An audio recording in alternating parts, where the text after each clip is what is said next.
G'day guys and welcome to Wednesday's edition of Footy Talk, your dose of all the latest news, interviews and analysis in the world of AFL. And on Wednesdays, we look at the footy world from a player's point of view and give you an insight into what it's like to be behind the headlines. And today in studio, I'm lucky enough to be joined by Ben Brown, Melbourne forward, 175 games, 360 goals. Benny, thanks for joining me. Thanks for having me, Abs. How you going? Yeah, really well. Yeah. Cold drive in this Isn't morning. it chilly? Dropped the kids off at school on the way here. Yeah. Yeah, it was nice. D's have the bye this week, of course, and you're sticking around Melbourne. We were just having a bit of a chat. Yeah, a few of the guys are getting away, obviously, but Hess and I, we've got as I said, the kids in school and, a few things booked in this week, so we're hanging around. Now, we're going to start with the Ds. It would be remiss of us not to. Of course, the big news story is Christian Petracca, your mate down at the Melbourne Football Club, of course. What is the update on him? 4 broken ribs, spleen injury. It's quite a significant injury when you're dealing with kind of internal organs and things like that, but potentially missing up to the next 6 weeks. Yeah, absolutely. I mean, he's a pretty big loss, isn't he? Massive.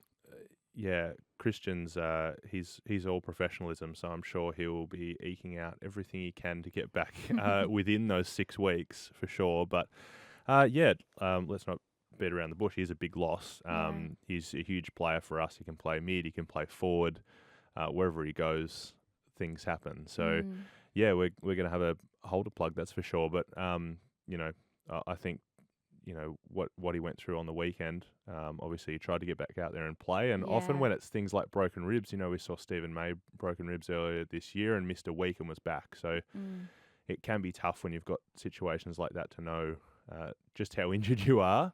But I think he's getting the best care now, and I'm sure he'll be raring to go and get back as soon as he can. And Christian Petracca's put his hand up and said, I was the one that was basically saying, nah, I'm good, let me back out there. Do you think it's a little bit unfair for people external to the Melbourne Football Club to not attack, but have their say on the medical professionals that were amongst that injury? We've got only the best medical professionals at the club, and they are always looking after our best interests.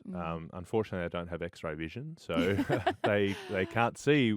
They've got to go based on how the player's feeling. Yeah, they use their best intuition, but and I think that's what they would have been doing on the weekend. They would have been asking Christian questions about how he's feeling. And, from everything I heard, Christian was saying, yep, I feel good at half time. I actually feel better now. He's a competitive beast, isn't he? He just wants to be out there helping his teammates. Absolutely. He had a quick run and he went, nah, no good. And they pulled him straight out and subbed him off. So, I think they can only go based on what the player's saying at the time. And, I think at the end of the day, we ended up getting the best result, which was Christian was, cared for in the end. But I wouldn't want to be a doctor or a medical professional in those situations because it would be tough. This midfield group in particular, I'm going to ask you about because it's been one of the dominant forces across the AFL for the last, 5 or 6 years. But all of a sudden, it's looking a little bit skinnier. Christian Petracca missing up to 6 weeks. Oliver is there, but he didn't have a pre-season as well. He's still playing a role. You lose James Jordan and James Harms in the trade period last year. Brayshaw retired. Is it now, I don't know, internally, do you have to try and start shifting the magnets and trying players in new positions, whether it is a Rivers or a McVee going into the midfield? Is that a conversation? Oh, I think you've got to have those conversations now. Christian's going to be out for a period of time. We don't know how long that's going to be at this stage. We're very lucky to have had, Christian Petracca, Clayton Oliver, Jack Viney is having a great year in the midfield, and he'll still be around. I'd like to think that we've got some depth players there that can step up and play roles for sure. But that'll remain to be seen. That's up to the coaches to decide. But I think we've got depth in our list. We had Bailey Laurie come in and play on the weekend. He's dominating VFL every week and gets his chance. Maybe it's him that gets to step up and play some midfield minutes. Alex Neil-Bullen come in on the weekend and tag tag Nick Dacos quite effectively. So we've got players who can play different roles, and that's the game of footy, isn't it? Every team deals with injuries, every team deals with change, and that's part of the game. I think is the teams that can adapt quickest, generally come out on top. So that's the challenge for us now. We all love a challenge in footy. Absolutely. Where are you at with your footy as well? Just the 6 games so far this year. You've been battling a knee injury now for a number of years. I know all about knees, so I can relate. But where are you at personally? I'm really enjoying my footy at the moment, Abby. Great. I've had a few games earlier in the year, and probably, towards the back end of that stint, probably struggled with form a little bit. But I've gone back to the VFL. I've played 3 games there and had 1 or 2 that I've missed being emergency. But I've built up some really good form. I feel really good about myself and where I'm at with footy. And like I said, I'm enjoying footy as much as I ever have right now. I think probably, getting towards the back end of my career, I'm 31 now, probably, lost a little bit of that, the pressure that I was putting on myself to perform. And I think particularly over the last few weeks, and I've been enjoying the challenge of just getting out there and playing with more freedom as a result. So I think I'm really looking forward to the back end of the year. I'm really excited to push my case to try and get back in and play some games towards the back end, and feeling really in a good place with it, feeling really motivated, which is an awesome place to be in, I think, towards the back end. And I think, we've had a couple of down weeks as a team, obviously, but it is a long rest of the season we've got ahead of us. And I think with the team we've got, there's no reason why we can't be pushing from here on. What's the vibe like amongst the group? Because just looking at some of the stats over the last few years, there has been a little bit of a mid-season slump for the Ds. I mean, you've started really well. There's no doubt about that. But then there's been this period of about 4 or 5 weeks where things haven't quite clicked. And then towards the back end of the year, you come good at the right time, as most people would say. But what's the vibe like amongst the group at the moment when things aren't quite going to plan? Well, we definitely had to have some conversations after the Alice trip and the loss to Fremantle. After a big loss like that, and the way we played, I think we probably had to, as a team, really assess where we were at. And I think, those kind of situations can be real turning points in seasons. When you actually sit down and you evaluate, what are we doing on the training track? What are our habits like in at the football club every week? Are we getting everything we can out of ourselves? So I think we had a lot of those conversations in that past week. I think while we didn't get the result on the weekend, I think anyone who's probably a purist football supporter would look at that game on the weekend and see that we did make some changes and we saw some positive signs in that game. We missed a lot of shots at goal. If we're kicking more through the bigs, I think we had 4 or 5 posters on the day. You just convert those into goals, and the game looks a lot different. So I think from the coach's perspective this week, if I was a coach of us this week, I would have definitely seen an upshift in our game. There's obviously more work to do. I'm definitely not blind to that. And the result on the weekend, we did lose by a significant amount of points. But I think when you look at the KPIs and the way we want the game to look, certainly watching from the stands, it was better. I think we've clearly still got some work to do.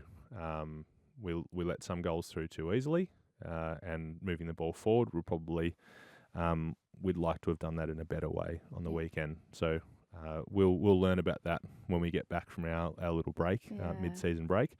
But with the team we've got, I'm really confident, and the leadership we've got at the club, I'm really confident that we'll turn it around. Like you said, maybe it is the little mid-season slump, but the back end of the year, I think we're all really excited about where we can go.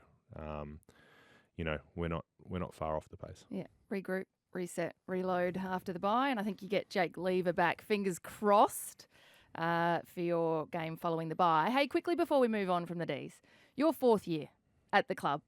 Could you believe, after crossing over in North Melbourne, a place that was such a pivotal part of your journey, that you would become a Premiership player in that first year? No. That was one of the best stories of 2021. I was certainly hopeful. I mean, Yeah. interviewing at Melbourne, I think at the end of 2020, I could see the excitement that the coaches had, the staff had that in those interviews. And I remember sitting in with Max Gawn in that first interview and him talking about where the team was at and where the list was at and thinking, yeah, this team's ready to go. But yeah, particularly the end of the year, going into hubs in Perth. Oh, yes. What a time. Yeah, it was a time. But yeah, that final series, even the last game of the year, Max kicked a goal after the siren to beat Geelong and go to top of the ladder. He misses that shot, and things look very different. So we had a lot of things go right that year, and yeah, it's an amazing memory, and something that I'm definitely incredibly grateful to have had. How's Stephen May in that grand final as well? His hammy was absolutely cooked. He shouldn't have No, he played. did it. He shouldn't have played. I remember interviewing him post game, and he was like, "Abs, it's shit house," but I somehow got through. Anyway, what a special time that was for you. Hey, moving on now. The tag is back in a very big way. We saw it across round 13 massively. I mean, Jared Berry on Marcus Bontempelli, Winhager on Miller, Chincotta on Merritt, Alex Neil-Bullen, you mentioned him, on Nick Dacos over the weekend, and James Jordan on Tom Stewart. I love it. How do you feel about the tag? Yeah, I think it's awesome. It throws a different element into the game. I think as a fan watching the game, if you're at the Melbourne game on the weekend, I knew that was what was going to happen, and so I watched it quite closely, and just watching some of the work that Nibba was putting into Nick Dacos on the weekend. Yeah, you really see, and particularly if you're at the game, it's harder to see it on the telly. If you go along to the game and watch some of these guys and the work they put in, and you can really see the battle of minds, because it is a mental battle as much as it's a physical battle. Yeah, you could see, and Nibba's the ultimate professional, incredible runner, very fit. So I think he's the perfect type to go into that role, because he can go and go and go and go. So yeah, watching that live, I definitely suggest if you're one of those teams with a player who's putting some time in, go along to the game and just watch it for 5 minutes. Yeah. It might be the start of the game or the first 10 minutes of the game. Just watch it play out. Watch the off the ball stuff that they do, and what other opposition players do to counter that as well. Yeah, it's definitely adds a different level of intrigue to the game, I think. Well, you're effectively sacrificing your own game as well, aren't you? You're basically saying, I'm not going to worry about any kind of offense here, just worrying about the opposition's most dangerous player and negating their impact on the game. So it really is a sacrifice, isn't it? But that's the role that you've got to play for your team when they need it. For sure. I think the best taggers can have their influence as well. Have a lick of the ice cream as well. Going back the other way. But yeah, I think it adds the level of intrigue and excitement to the game for sure. Let's chat forwards. The Coleman medal race is heating up. Ben King, Charlie Curnow, they lead the way on 38 goals apiece. The last time we saw a ton kicked in a season was, of course, Buddy Franklin in 2008. Do you think that we'll ever see a 100-goal season again? I mean, we don't know which, 5 and 6 year olds right now are going to be the next Buddy Franklin. That's the thing. I love watching some of the big forwards play at the moment. I love watching Charlie Curnow play. The King boys, obviously. Who's your favourite at the moment? If you had to pick your number one forward in the game, would it be Charlie? Oh, Charlie, or I love Harry Mackay's game too. I think as a pair, those two are pretty powerful. What a duo for Carlton. Yeah, well, you're going up against them. Who do you put on them? Yeah. I mean, we've got Stephen May, obviously, and Adam Tomlinson's come in at times and played roles for us. But when you've got two big forwards like that, who do you play on who? Yeah. So yeah, probably watching those two together at the moment. And obviously I've got an interest in Nick Larkey as well. Yeah. Being a former teammate, I love seeing him do well. How impressed have you been watching his development then? Like, you've been a big part of each other's journey, I guess, from your time at North Melbourne. Yeah, for sure. It's I love watching his development. I think he was always a player that came in and he could have an impact on games with not that many touches of the footy, and he's such a straight kick for goal, which obviously I'm a big rap for. But yeah, he's made a great meal of his career so far, and I'm stoked for him that it's going really well. But yeah, can we see another 100-goal season? It's tough to see it in the current game, the way the game's played at the moment. But again, like I said before, there might be some kid coming through at the moment who's just waiting to take the world by storm and make life really difficult for defenders in a way that we haven't seen for a while. So yeah, we'll watch with interest. Nick Larkey, over the past few years, it's made even more remarkable given the fact that North Melbourne haven't exactly been banking a lot of wins. Do you still keep an eye across North Melbourne and what they're doing, having spent a number of years there yourself? It's probably, if I'm going to watch another team play, I'm generally probably most interested in North. Yeah. Just interested to see how they're getting along. Yeah, it's hard not to when you've played at a team like I did for 7 years. Yeah, I still definitely, and I still think about the North Melbourne cheer squad, who were my player sponsor for all those years, and I built some really good relationships with members of the cheer squad and other fans at North. So I still think about them, and they'll be still going along to the game every week and cheering for the team, and so for their benefit as much as anyone, I'd love to see North winning some more games soon, hopefully the next couple of years. Well, I'm sure they still watch you as well. Absolutely. Now, Dustin Martin set to play game 300 this week against Hawthorn. It is remarkable, the career he's had. I mean, 3 premierships, 3 Norm Smiths. Just what he's done for the Richmond Football Club is remarkable. But league-wide, it doesn't matter who you support or who you play for or who you coach. He is adored. He is admired, isn't he? He's one of those players that, I think even if you're a fan of another team, you go along to a Richmond game just to watch him play. And that's what I think is going to happen on Saturday afternoon at the MCG. You don't have to barrack for Hawthorn or Richmond. I think we're going to see so many fans get along to the MCG just to appreciate him as a footballer. And he rises to an occasion. Ooh, and that's scary. It is scary. For that 300th game, I feel like he's the type of personality and the type of character that will really want to play well in his 300th game. So, yeah, it's exciting. I think, for people to get along to that game, it'd be awesome. When you're an opposition side coming up against Richmond during that, 2017 through 2021, 2022...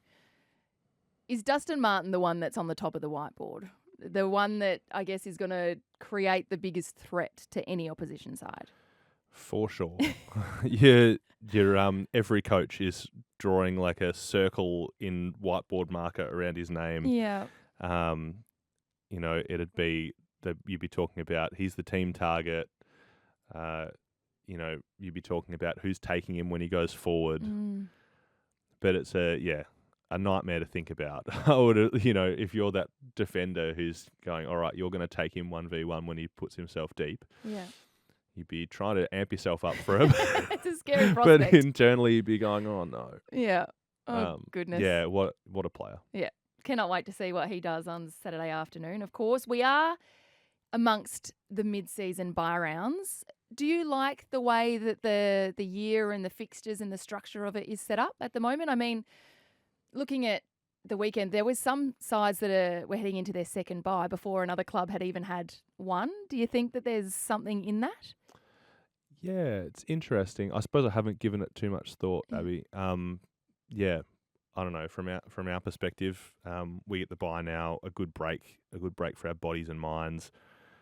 It is a long season, so you do get to a point, particularly perhaps when you're a little bit older, when you look Yes. when you look forward to a week off and a little bit of a rest for the body.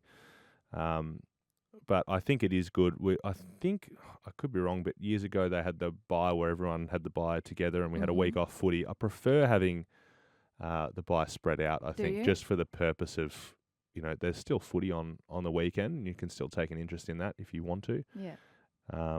Rather than having a full week off. So in that respect, I like it. But yeah, I don't know. We just, as footballers, sometimes we just do what we're told and have the bye when we have to. So. I mean, a league-wide bye would be nice for broadcasters because then we would actually get a weekend off. We don't. Well, I mean, that's for you to start to advocate for, Abby.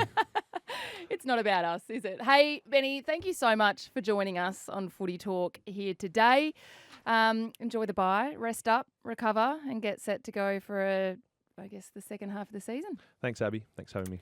If you are listening on Spotify, hit the bell to be notified when we drop a new episode, and check us out on Instagram at footytalk_pod. Tomorrow's episode of Footy Talk, you'll have Daisy and Heath, and they'll be joined by Hawthorn superstar Will Day. We'll see you then.